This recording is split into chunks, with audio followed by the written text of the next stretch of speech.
Hey guys, Mason the Brock Henderson here, and say it one more time in case you haven't seen the other two reviews that I'm putting out tonight.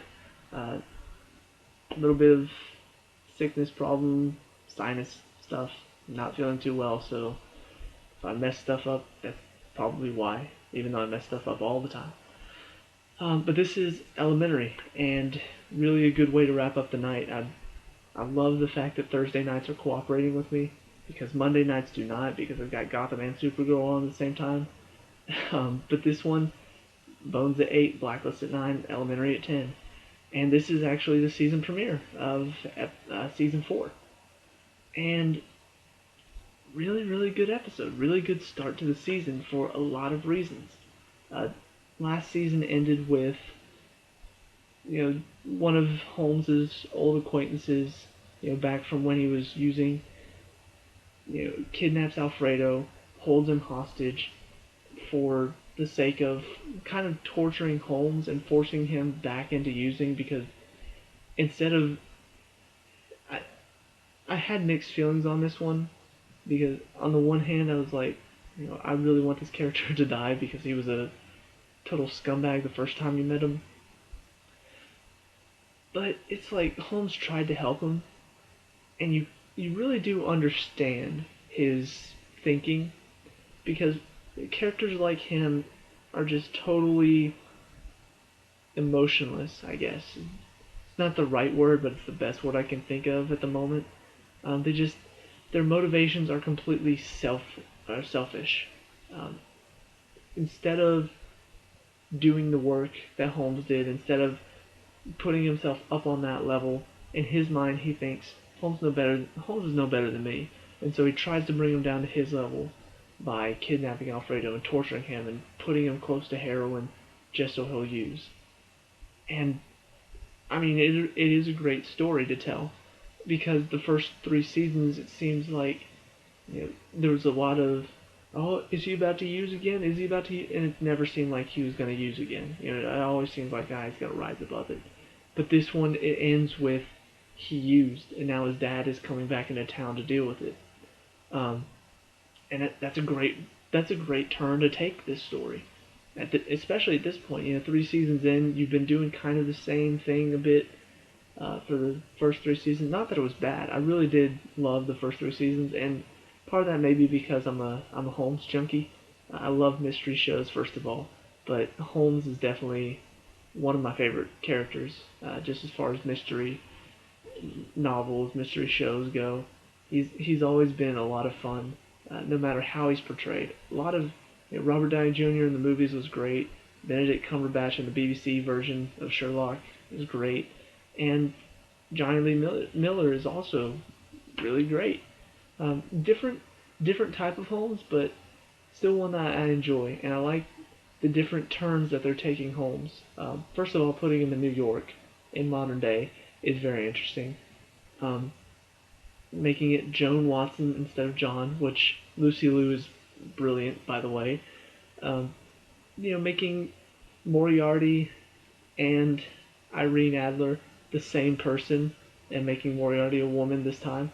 Very interesting turn to take.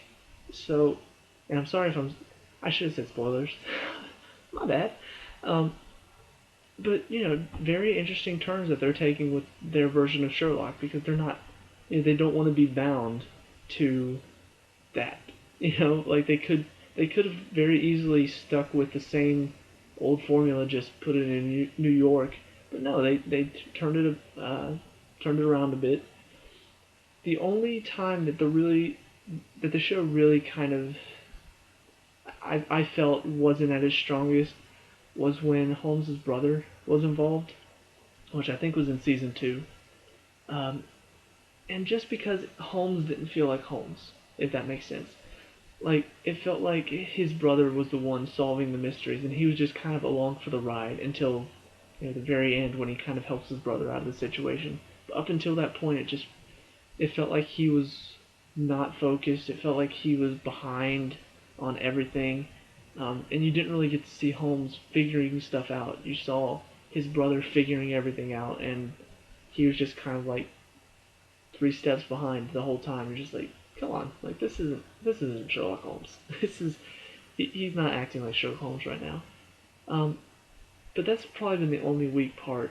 And even I mean that those few episodes that his brother was involved, they were still interesting episodes. They just, as far as Sherlock Holmes himself, that was the only part that really didn't feel true to the story.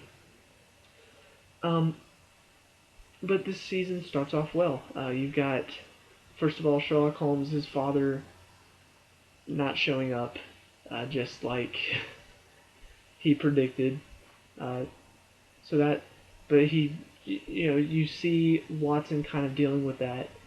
And I'm going to talk about that storyline first because probably one of my favorite moments is when Watson, she first gets a call from an assistant of sorts working for Holmes's father, um, and she meets that guy outside of the place where he lurks.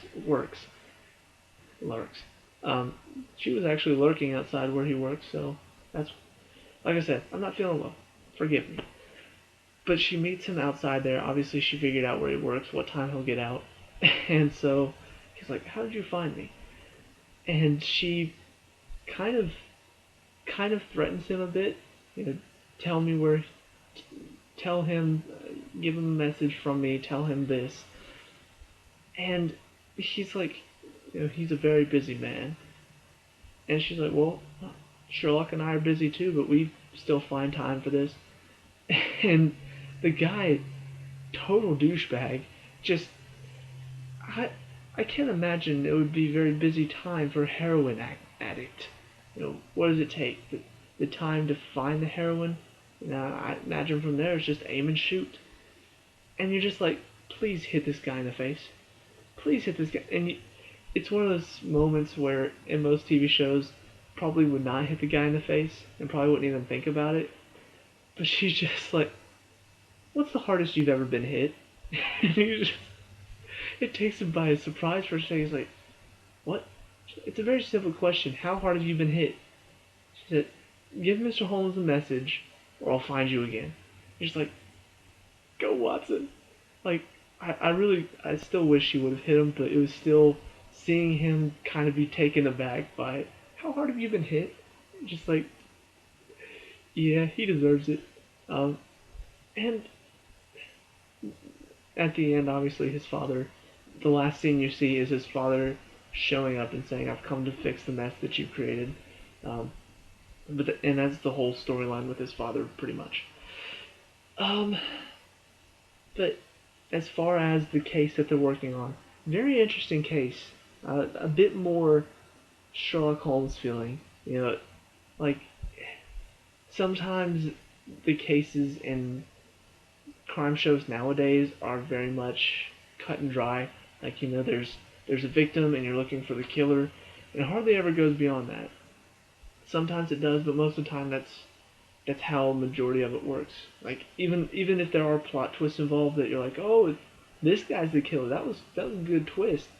It's still very much you have a murder or you have a kidnapping or have something like that, and they're searching for the killer. And this one, they did in the recap. They did show who this guy was, but I honestly can't remember him. Um, and it may just be because it's been forever since I've seen the first three seasons, so I'm totally blanking on whenever they met this guy. But it shows him, and Holmes accuses him of, making several girls, including his wife, disappear. Well, Holmes is on his way to another meeting, which I like the fact that he's actually going to meetings because I honestly thought that he told Watson he was going to meetings constantly, and I was worried that they were just gonna show him going somewhere else. But he's about to go into a church for a meeting, and this guy stops him. His name's Bloom, or his last name's Bloom. I'm just gonna call him Bloom, so deal with it. Um, but he stops him and says, you accused me of all of this stuff, and apparently there was a recent thing where a girl ended up showing up in a ditch somewhere with drugs or something like that, and Holmes accused him of it. And so, the tabloids were like zooming in on the story because this is a guy that's been accused of making girls disappear before. and he's talking about all the accusing that he's done and how he's kind of put him through hell and stuff. And Holmes is like, right, is there a point to this? He says, I killed those two girls. He's like, what? He's like, I killed them, and he tells Holmes where the bodies are. Holmes is like, why are you telling me this? What's the point? He says, I want you to find out who killed my wife. He said, I did kill those two girls, but whenever they started accusing me of killing my wife, it hurt. I could never do that to her.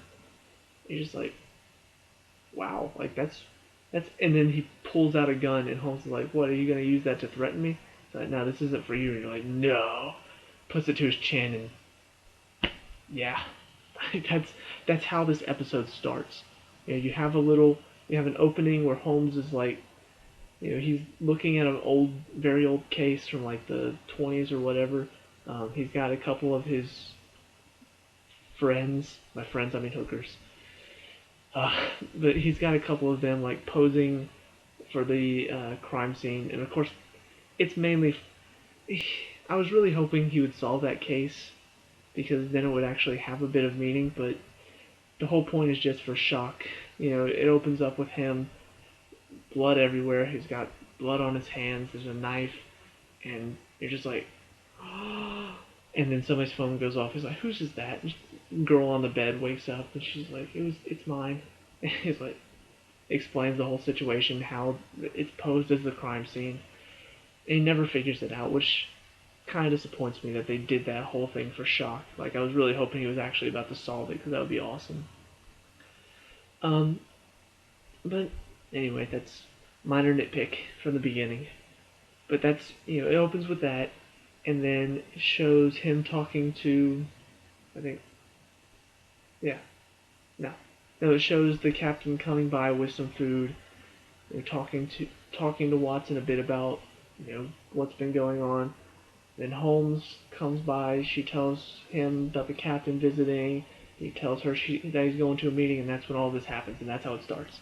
Like it just great start to this new season, in my opinion.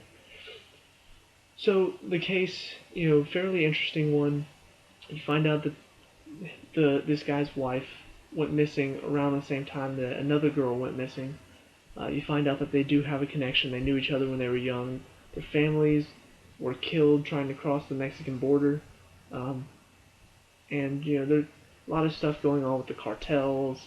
All that stuff pretty much leads to a guy who got their families killed. The girls tried to take revenge, but he overpowered them and killed them, and then got rid of their bodies. So that's it's a very good case. It's not a straightforward case. The way it starts is great, and fairly interesting ending. And I talked about Bones earlier. I'm going to bring it up again. That case was completely stupid. This case is not. It is a very good case. It's not something that you can guess off the top of your head. Like, there are many different ways they could have taken it. And they didn't take the most obvious route. They didn't take the most cliched route. They actually made a very good case, and I'm very happy for that, because that's the one good thing the Elementary's had through all 3 seasons. It's always had good cases. Like, the cases have always been interesting. A couple of them have been not as good as others, but they've all been interesting. They haven't been straightforward. It's something to look forward to. What's the case going to be this time? But anyway, so that's the case, because the really, really great part about this episode is what's going on with Holmes and Watson. What's going on now that he is used, now that he beat that guy at the end of last season, nearly to death. What's going on with that? The DA is looking into it, possibly charging him with felonious battery or assault. That felonious assault is what it's called. When I first heard it, I was like, what is that? And I was like, oh, felon, felony, okay, I got it now. But they're looking on charging him with that. At the same time, he meets Captain Gregson after he talks with why can't I remember his name right now? Bell, Detective Bell. He's talking with him about what happened with Bloom shooting himself, and he goes talks to Captain Gregson and realizes something's up, and says, "After this, even if the DA don't charge me, we're not going to be with the NYPD anymore, are we?" And on the one hand, I thought to myself, well, they can't really not be a part of the NYPD because then you wouldn't have a show. Um, but then again, I started thinking about it, I was like, it'd be really interesting to see Holmes and Watson having to just work cases. And, obviously, you don't want to lose Detective Bell and Captain Gregson completely because they're great characters. So you can't imagine that NYPD is not going to be in the show at all. But it would be interesting to see Holmes and Watson kind of working cases and, you know, giving Captain Gregson like tips and stuff without the head detective guy or whatever that doesn't like Holmes. He's the reason that Holmes isn't allowed in anymore, or Watson. It would be very interesting to see them working their own cases as well as working cases and helping out Gregson under the radar. That would be a very interesting way to take this show. But I was really worried at the end of this episode there's going to be something that just, well, they're back with the NYPD now, just like that. They're only gone for one, but no, they don't. Like I said, Holmes' dad is the last moment. There's nothing else that says, oh, they're going to be back with the NYPD next week. No, it's just it ends with them pretty much saying that. First of all, it looked like Holmes was going to. He and Watson were going to solve this case involving Bloom. Very high media profile case. Solve it, but let Watson take all the credit because there was no chance for Holmes, but there was a good chance that Watson might be able to get back in. But a very good moment where Watson's like, look, when I signed up for this, I signed up to work for you, not for the NYPD. So if you're not gonna work there, then I'm not either. And he's like, well, then what are we gonna do? She's like, we'll find out. We always do. I'm just like, see, this is good. This is good, like emotional stuff going on right now. But like I said, they don't end up back with the NYPD. They're still. He gets information from an NSA guy, and kind of says, after this case, I won't be with the NYPD anymore. My services are available if you need them. And, it would be interesting to see them work with the NSA, but obviously not going that route. But the guy kind of says, do you really think there are any government agencies willing to work with you after what you've done? And you can kind of understand that. Even though, on the one hand, that it was a one-time slip-up, the fact that some people were already hesitant to be working with Holmes because of his past, that one slip-up really means a lot. And you're seeing the consequences in a way that, at first I was like, man, these are really harsh, but then when I thought about it, I was like, well, I guess it does make sense if you're, there's a lot of media speculation about the fact that he's a drug addict, and well, now he's slipped up now, and so now that kind of gives reason for it, even if it is a slim reason. So, but I mean, like I said, really, really well done to not, I guess, go the cliche route and end up with him finding some way back in at the end of the episode. It really was, in my opinion, a good choice to have them still be out of a job for now, because you don't, I'm trying to think. I feel like there was an episode recently of some show. I'm gonna think about it for a second.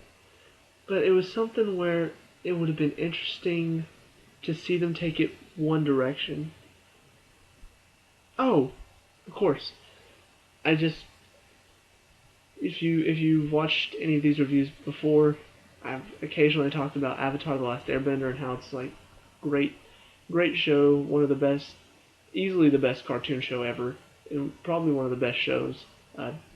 Even it's not just a kid show; it goes beyond that.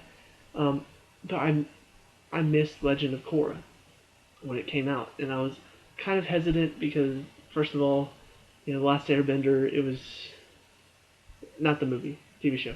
It was great, but it was great by itself. If it had gone any farther, if it had gone any shorter, it really could have been hindered. So when I saw Legend of Korra, I was like, well, maybe. But I just watched it recently. And the way it ended, the very last episode, spoilers if you haven't watched it and want to, it ends so quickly with the resolution. Like within the last 2 minutes, there's a quick Deus Ex Machina that just, everybody's lost their bending powers, or not everybody, but a lot of people have, even Korra herself, except for airbending, um, which was done very well. The rest of the show is pretty good, uh, but this moment, it was like all she could do was airbend, and she couldn't throughout the entire show.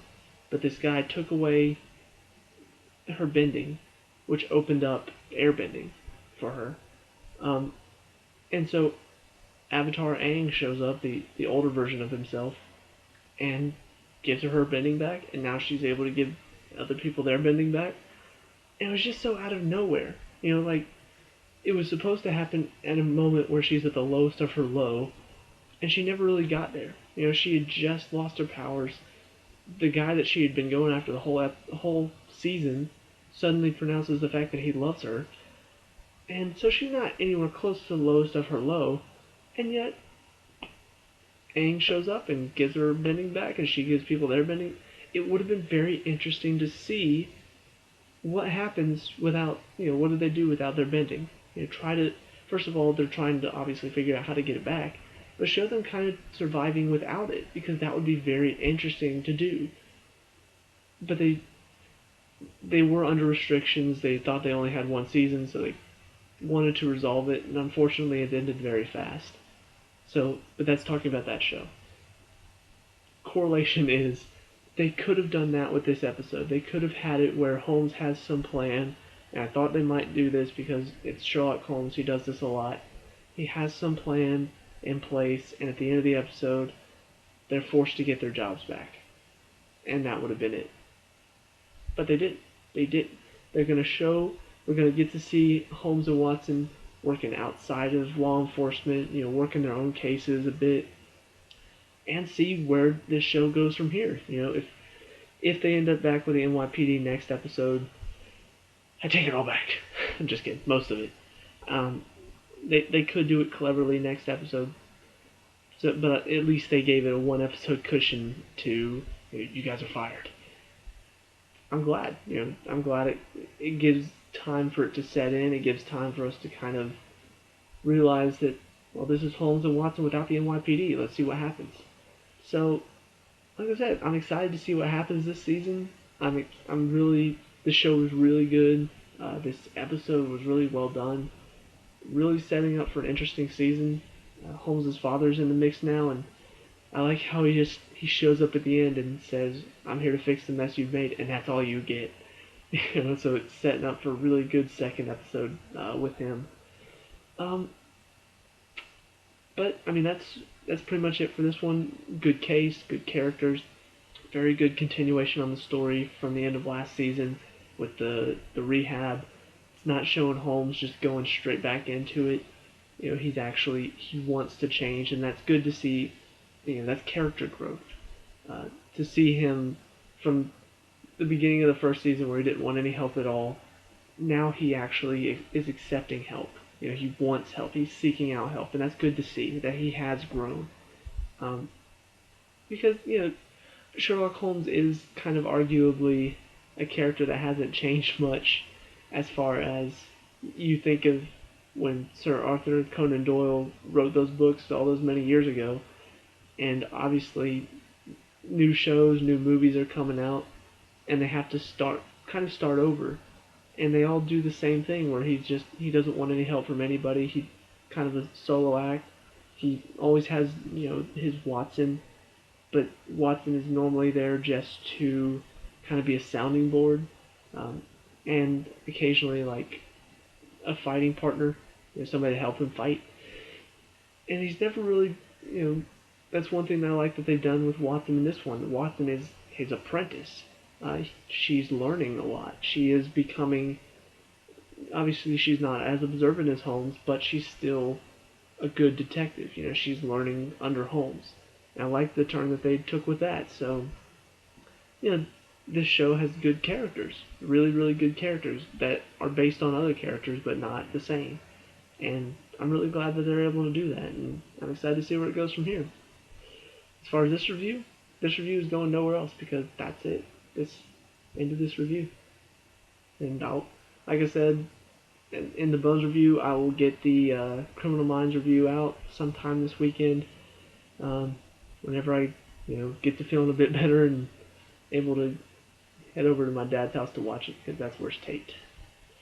Yay for sinus allergies and stuff because this time of the year is absolutely awesome for that stuff. I always feel great around this time of year. Anyway, I won't bore you with my details. Peace out.